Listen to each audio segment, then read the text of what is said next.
Любой PUBG'chini qiynaydigan bitta savol. Nega aynan PUBG Mobile'da donat bunchalar qimmat?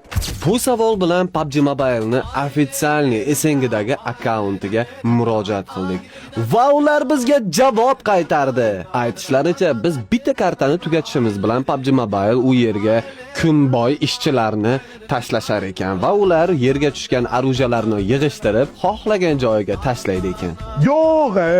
Kutimiz qichib portlatgan mashinaga pajarni chaqirishar ekan. Oxirida top 1 olgan personajlarni bolnitsaga yotqizishar ekan. To'g'risida stress bilan top 1 olish osonmi sizlarga? Hayana uylardagi eshik va oynalarni sindiramiz, erpa missiyamiz bor deb.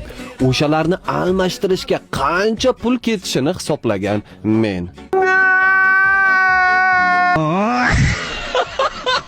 Bu videoni ko'ti qichib, hamma narsaga bir kalla qo'yadigan og'aylaringga yoki teammate'laringga tashab qo'yinglar. Bu oddiy o'yin deb balgan bo'qini yeyishmasin. Bu yerda donat qila olmay qiynalayotgan biz bo'lib qolyapmiz. Qadrdonlarim, paddeshga uchun kattakon rahmat. Like bosib, obuna bo'lishni unutmang.